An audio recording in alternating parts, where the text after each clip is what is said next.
ready to do this? I'm ready. Okay. Okay. So 5, 4, 3, 2, and 1. All right, folks, welcome back to the Trauma Therapist Podcast. Very excited to have as my guest today, Cari Kenzie. Cari, welcome. Thank you so much. You are welcome. Yeah. So, as a survivor of the terrorist attack in 2013 at the Boston Marathon finish line, Cari Kenzie knows firsthand the devastation that comes in the aftermath of tragedy when truth is denied or hidden. This is the moment when her life journey and divine purpose collided. As an entrepreneur and owner of a multi-million-dollar company, she had to become the master of her healing and owner of her life. That led her to create Truth Seeker's Journey. Cari is a quantum healer, speaker, and coach who helps individuals navigate beyond drama, trauma, and self-sabotage by curating a curiosity that invokes clarity to uncover endless opportunities. She's also the founder and president of the Ripples of Change Foundation, a community at large of professionals in the coaching, wellness, consulting, and other supporting arenas who rally together for a common goal to help women find freedom and fullness in life. Cari, welcome to the podcast. So great to be here. Thank you so much. You're welcome. I'm excited to talk to you. Yeah. Before we get going, share with our listeners where you're from originally and where you are currently. Well, I am from Iowa and I am in Iowa currently. Originally from about 2.5 hours from where I'm residing now. So Okay. Yeah. Are you experiencing the crazy winter? Yes. Are you? Oh my goodness. Other than the fact that it is 42 degrees today. So I walked out to go run this morning and I thought it is quite balmy. That'll tell you just how cold it's been here the last few days. Yeah. All right. Well, let's get into this. Okay. What the heck happened? How'd you get here? Such a great question, right? Well, I would say the moment that shifted everything for me really happened in 2014. And the reason why is because I had become very, very ill. And I navigated a number of different doctors and specialists. I'd gone to Mayo Clinic. I'd been all over the place to try and figure out what was going on. And a specialist that I had not seen before looked up online and tried to find the one that could maybe help me. I went in to see him and I sat down and he looked at my chart, he looked at my symptoms, and he took my heart rate and he asked me a question. He said, "Are you a runner? You've got a really low heart rate." And I said, "Yeah, I am." And he said, "Look, I don't have anything that's going to be able to help you, but here's what I can tell you. And that's you're not depressed, because I've never known a runner to be depressed." And what became this lightning bolt moment for me was the fact that he saw me. Like in that moment, he didn't just see the symptoms. He didn't just see the chart. He actually saw me. And I realized I had to start doing that for myself. What were your symptoms? Oh my goodness, they ran the gamut of, I would have seizures standing up. Oh my God. I suffered from such severe insomnia that I would go nights without sleeping. I was on 5 prescription sleep medications at one point to get me to sleep. Whoa. I had, turns out after a number of years, I was diagnosed with chronic Lyme disease and Hashimoto's, Epstein-Barr, multiple autoimmune conditions. I mean, it was like I was stacking it up like a deck of trading cards. Wow. Yeah. So you go to all these people and then you finally go to Yes. this one person. And he says, "You're not depressed," because that's what everybody had told me up to this point. So I would love to say everything changed overnight. It did not. It still took a couple of years for me to really understand the connection between what I had navigated through and thought I had dealt with and how it was assimilating in me as manifestations of physical symptoms. Okay. Repeat that amazing sentence you just said. What does that mean?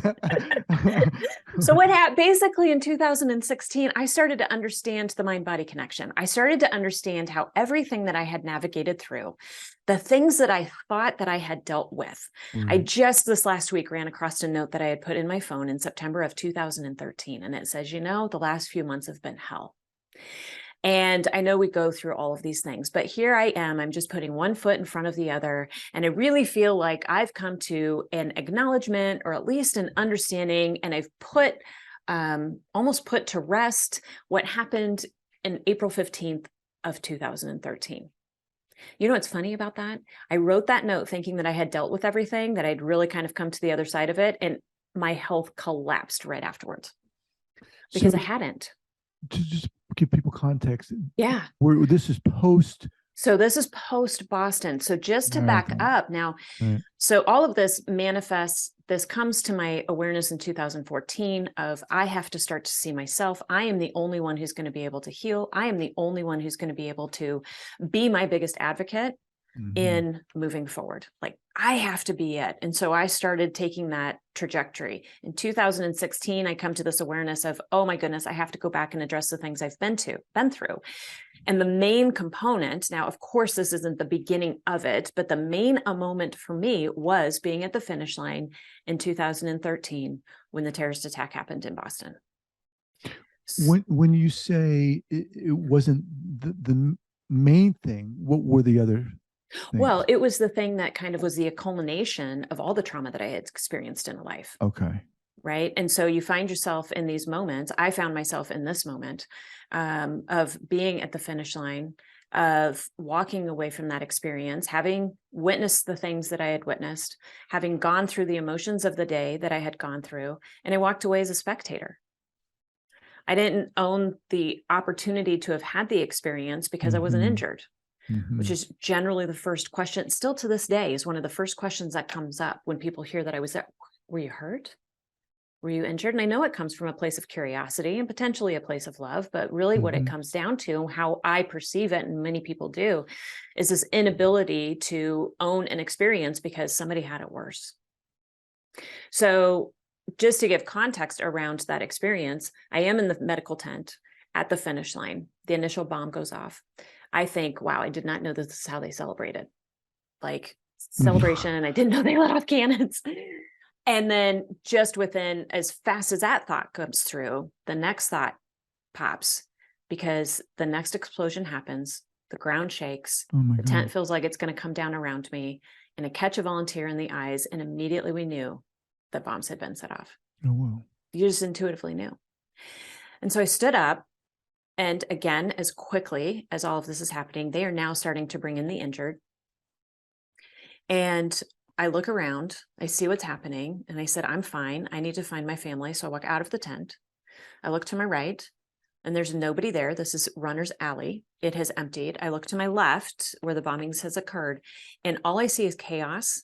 And I see a line of yellow jackets, volunteers, that are screaming at me, run as fast as you can. And I turn and I take off running, and I don't know how far and I don't know how fast. I don't remember ever stopping running, but I eventually did. And I eventually found my family. And the next day, when I went back down to observe what had happened and to pick up my bag, I was standing at the end of Boylston Street, and a reporter came up and he asked me a question. And he said, where were you yesterday? Can you tell me about your experience? Can you tell me where you were? And there was a voice inside of my head that said, it is not your story to tell. And I never looked at him, and I turned and I walked away. And that's where I say I got on the plane as a participant, but I got off a spectator, and I went right back into my business because that's what you do. Mm-hmm. After I had gone through a traumatic experience, after many people have something like that happen, you feel like if anybody sees any kind of weakness, everything is going to fall apart. You'll lose everything. Mm-hmm. And so I went back to work. I watched the news with the rest of my staff. As soon as they were captured, I went about my business. And that's where, having held that in and having gotten up and brushed it off, became a manifestation of symptoms within me that became debilitating to me over the course of the next few years until I finally was able to go back and address that situation. And again, like I say, that wasn't the start of it, because there's many people who have navigated through experiences and don't have that kind of traumatic response like I did. Many people do. But it comes from the fact that I had experienced other traumas in my life. I had experienced things as a child, right? Right. And also, it doesn't matter. And it really doesn't It doesn't matter. matter what other No. people have. We're talking about you. We each Yes, experience things in our own way, and it's exactly. very easy, I think, when we're talking about trauma. Well, this person had X trauma. It's much worse than my bullying that we can't get caught in that. No. And Um, that yeah, is, I think, such a disservice to the self and a disservice to humanity when we do that, right. because then we hold on to the traumas and we become the ripple of the trauma. Yeah. All right. So crazy intense. Yeah. How did things unfold for you? You said you went back to work, and so Yeah. you were working at this during this time. Yeah. So I owned my business. I owned a Okay. marketing agency at this time. And yeah, I went straight back into work. I went from running marathons to not being able to walk up a flight of stairs without being assisted. Again, I started having seizures standing up. And My and health any completely idea failed. what this did you Mm, the dots? not at all. Anyone connect the dots? No. Interesting. Okay. Isn't that fascinating? There was no connection to what I had experienced and what I was symptomatically feeling, because I think there's still a realm that feels as though it's a separate thing. Like the physical manifestation of symptoms is because you are physically ill. Hmm. And it doesn't necessarily have to do with the mental, emotional, or spiritual capacity or things that we have navigated and experienced. So, okay, so you start to become symptomatic. Hmm. What happens? Do you start freaking out? Do you start seeking help? What do you do? Yeah. So at that point, that's when I started going to every specialist and every doctor that you could possibly imagine, and ran through the gamut of everything. I did You're living in Western. Boston at this time? No, I Okay. live in Des Moines. Yeah. Okay. Okay. I So had went just back to traveled Des out Moines. there. Yeah. I So I'm see. back in Des Moines. Um, I've received, and eventually I ended up receiving a number of diagnoses. I went through the Western medical model. I went through the holistic medical model. I would get better, and then I would get worse, and then I would feel a little better, and then it would come back in. And like I say, in 2016, I found myself at a conference, and I just had an opening through neurofeedback and some of the biohacking technologies, to start to see things from a different perspective. And I was introduced to a gal, and I joke, as I'm there, I'm suffering from this insomnia. I know I've got this chronic Lyme disease, and these are the types of things I'm looking to overcome. Again, I've not made the connection. Mhm. And this gal says to me, she goes, I've got a gal who's helped me out a lot. You should give her a call. I'm like, I don't care who it is or what they do. I will do anything. Right. So I call this gal up, and I joke all the time. I get her on the phone, and she's like, well, tell me what's going on. So I give her kind of a lay of the land of what's happening. And I joke that she says, well, so tell me about your childhood, which is honestly not how it went, but that's how it felt like it went. And I Interesting. remember thinking, I have Lyme disease. Like, why are you Right. asking me Right. about my childhood? Right. But it started to open an awareness within me that there has to be some form of connection. Wow. And I went down a deep dive into epigenetics and neurosciences and quantum physics and all different types of energy healing modalities. I really wanted to know and learn as much as I possibly could, if there was any connection between these two elements, so that I could truly heal and overcome from them. Hmm. Yeah. And Okay. that's what I did for a number of years. And did things start to quote unquote work? Did you start Oh to my get better goodness. My insomnia was gone overnight by doing what? by finding the connection. And this is what I do now when I'm working with clients. I have a way of being able to understand the patterns that we have created in order to understand how to be able to pull the thread of that pattern so that we stop what it is that we're currently doing, or the reality that we're currently manifesting, in order to be able to shift and do something different. And what I did was I found the belief that I had been holding on to, the pattern that had been created in me. Once I found that and I was able to get back to the source of it, which again, yes, went back to Boston, but landed back in childhood. Once I knew that and was able to pull the thread of it, the insomnia was gone instantaneously. It left All me right. overnight. All right. So let's put a magnifying glass on that. The Yeah. belief, what was the belief that you had? Boy, that's such a great question. I believe at that time there was a lot of inadequacy, unworthiness, that were coming up within me that needed to be addressed. And yes, we go back and we look at the trauma and we navigate through that experience. We're always looking at the emotions of it, because the emotions of it beyond the experience are where the true healing happens. Hmm. And so when I was able to find those, that unworthiness, that feeling of being inadequate, the lack of safety and security that I felt, safety and security being key in that realm, and like I say, followed it back into childhood and found that pattern and pulled that thread, it was gone.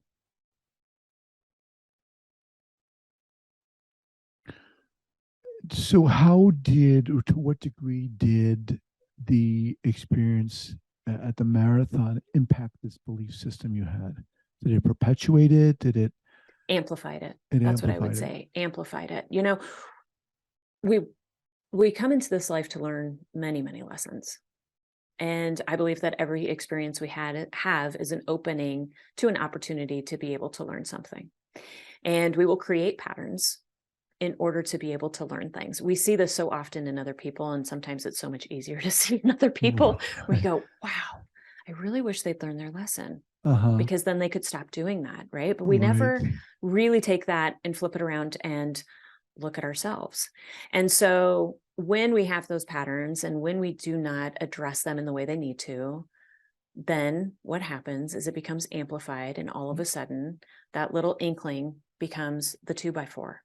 That Mm-hmm. little sharp pain becomes the bomb that was said.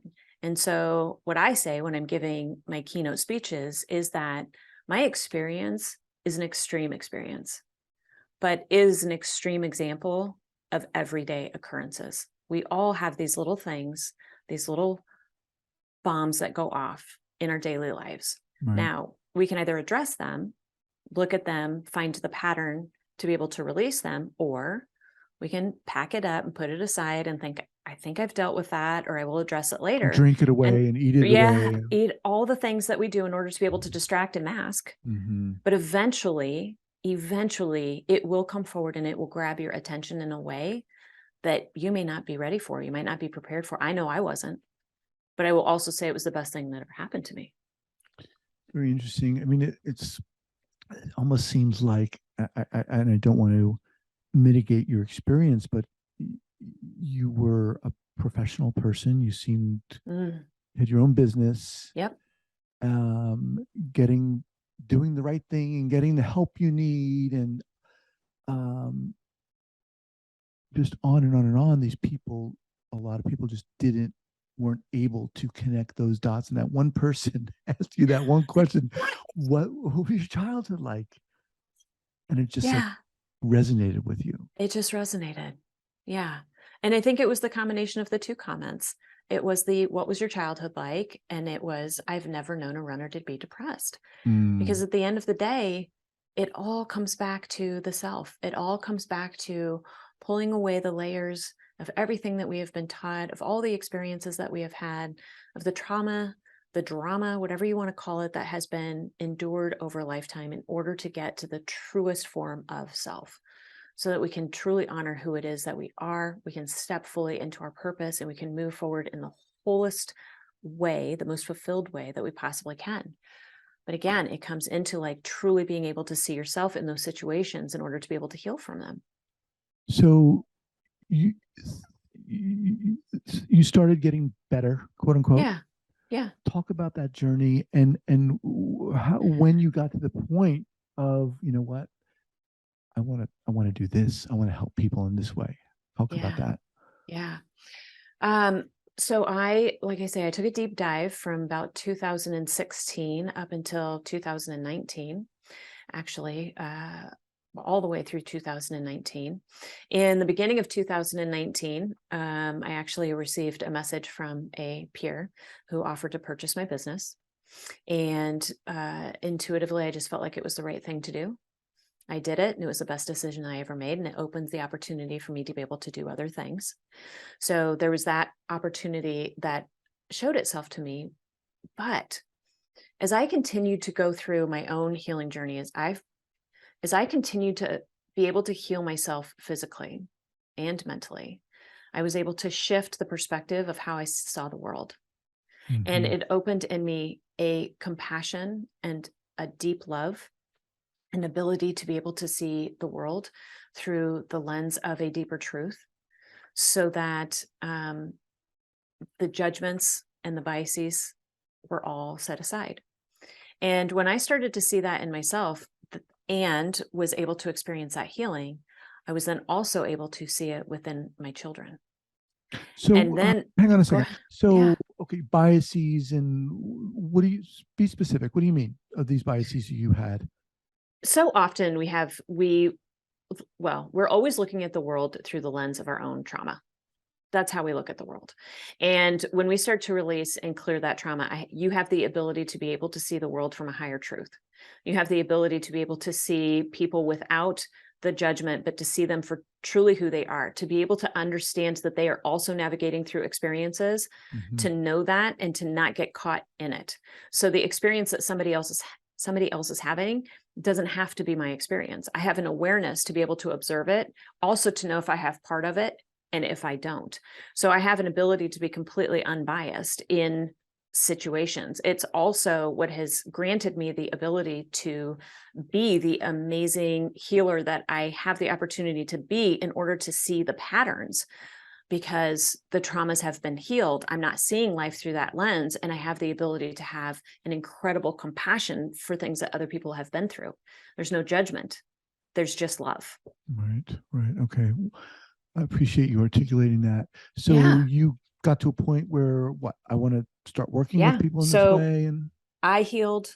I watched my children heal without me having to do anything for them, but just simply by proxy through me.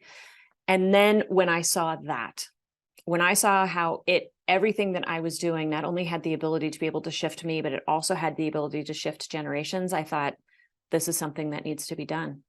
This is something that people need to learn how to do. I don't want to walk in and have to be somebody's guru. I want to help people to navigate it and then teach them how to be able to shift the perspectives for themselves, because we have an amazing gift as people. We have an amazing gift in humanity to be able to share the opportunity to navigate belief systems, to Mhm. clear up the trauma in a way that benefits everybody. And that's why I So do it. yeah, okay. So you work with people. So what kind of people do you work with?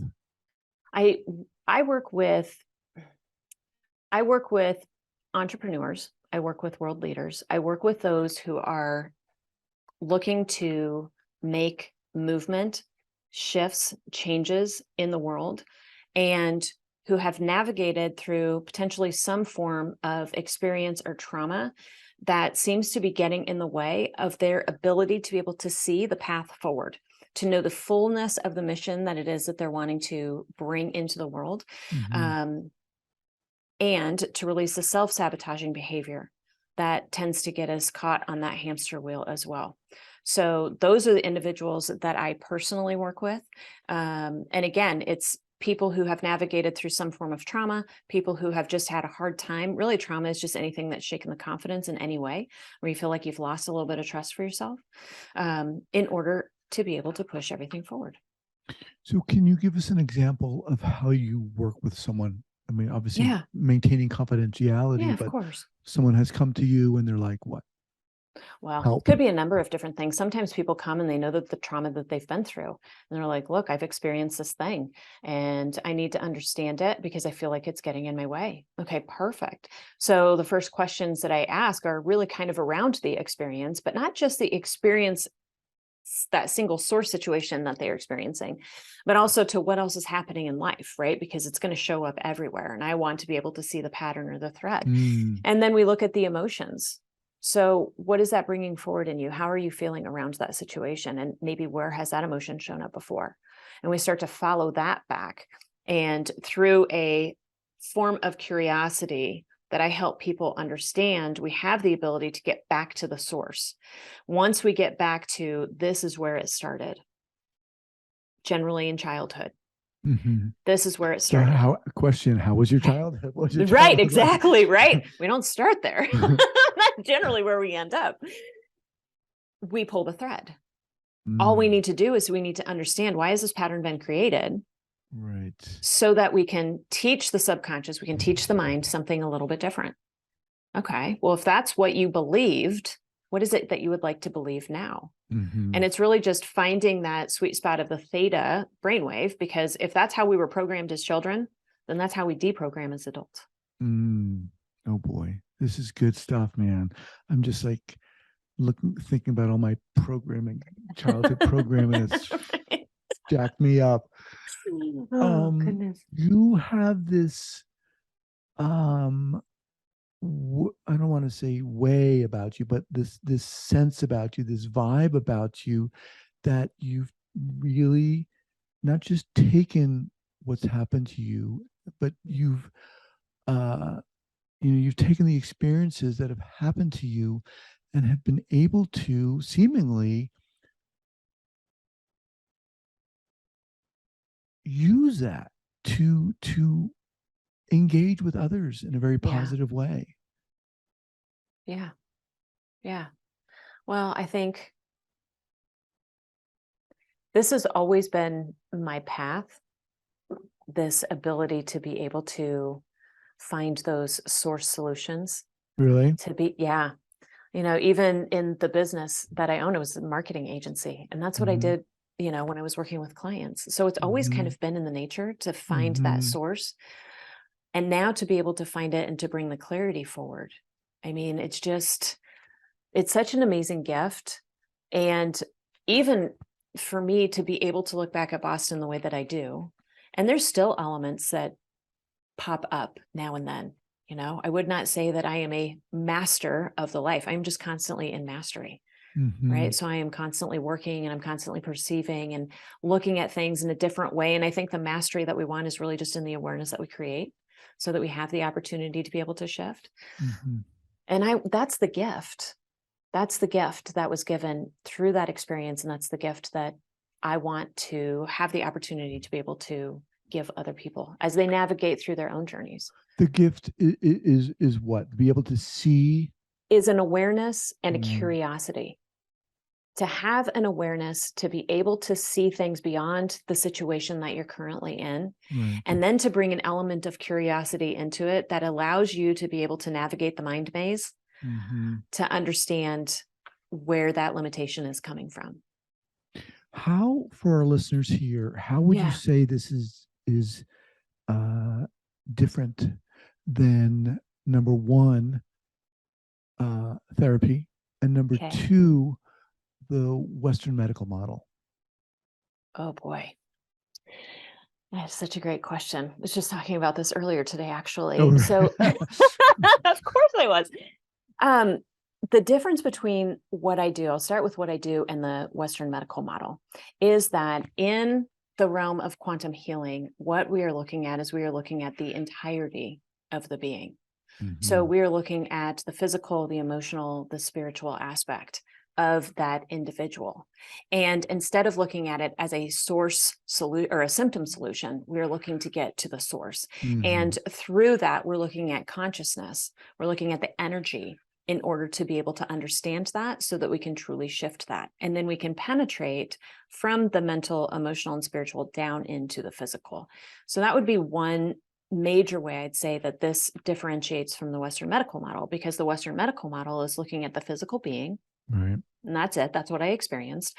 I'm going to look at what's happening with you physically, and then I'm going to give you whatever treatment I think is going to be able to help with the symptoms that you're experiencing. And in a lot of ways, I think that traditional therapies do the same thing. We can have the conversation around to the conscious awareness, but when we're having the conversation around to the conscious awareness, all we are able to do is to perceive what you are consciously knowing or experiencing. Hmm. And what truly needs to be healed are all of the things that are sitting subconsciously. And when I have those conversations, because I had gone down those routes as well, when I go in and I'm having the conscious conversation of what it is that I've experienced, I'm consistently having that conscious conversation. And therefore, I am reliving that every Hmm. single time I go in, which is why we tend to need those traditional therapies longer and more Right. often, as opposed to, okay, so we're going to have this conversation. I want to understand the experience that you've been through, but I only want to understand it to a place where we can then use that as a catalyst to be able to open the subconscious mind to see what's really happening. Hmm. And how do you do that? How does that subconscious mind opened in a The sense? easiest thing for people to do is just close your eyes. I mean, if you're sitting and having a conversation, all you need to do, and this is what I do with my clients, is I just have you sit and close your eyes, and I'm going to ask you questions. And when I'm asking those questions and you're asking that question of yourself, I'm not looking for your mind to answer. I'm looking for your heart to respond. Hmm. I don't want you to consciously think about it. I want you to allow it to come up within you because it's Hmm. all there. So often, though, we dismiss it. We Right. dismiss it as being, oh, that's fantasy, or that's just made up, or there's no way that it could be that, as opposed to trusting and getting curious. When I tell my clients, I don't care if it comes up as a pop song, I don't care if it comes up as a color, I don't care if it comes up as a line in a movie. It's showing you in the way that you can understand. So let's get curious about that. Right. Right. But that's where we Wow. too easily dismiss. Just want to remind everyone that I'm speaking with Cari Kenzie. Now, before we were talking, well, first of all, what's the best way for people to get in contact with you, Cari? Oh, website, Okay. carikenzie.com. And then most active socially on Instagram. Okay. Mhm. And before we kind of jumped on here, you said you had started a foundation. Can you talk a little bit Yes. about that? Yeah. So launched a nonprofit at the end of this year, Ripples of Change Foundation. And the essence of that foundation is really empowering women to be able to navigate through life's trauma, the ripple of trauma. So I have a huge heart for those that have experienced things outside of the impact zone, but have been impacted by it. I sat in that. I was in the medical tent. I wasn't directly affected by it. But Mm-hmm. so many carry the burden of trauma after having been caught in the ripple because they don't feel like they have the opportunity to own that experience. And so there's an education and advocacy around this that I am looking to bring forward. We are looking to record a documentary in April at the 10-year anniversary of the Boston Marathon to speak specifically to the ripple and the community at large who experienced that, and how in that realm of that rippled trauma without the healing, it continues to ripple out and then will create the generational trauma that is carried forward. Mm-hmm. So really looking to bring the education and advocacy to that, but then also to bring together a community of therapists to be able to work with those who don't have the opportunity to be able to afford or don't know where to find these services in Right. order to be able to get the healing that they need. Right. Wow. Yeah. Damn. You're pretty inspiring, man. Really. Thanks. Yeah. Just what you've done with what's happened to you. Not everyone does that, No, right? it's true. Yeah. Let me just, before we go here, what do you feel it is about you, Cari, that allows you to do this work the way you do it? Mm. You've used a couple times the word gift and so forth, but the thing that there's a couple of things that come to mind. One of them is, and I'm told this quite often by my clients, an incredible amount of compassion where it just feels like I hold an amazing space for people to be able to have a conversation. So that's one thing.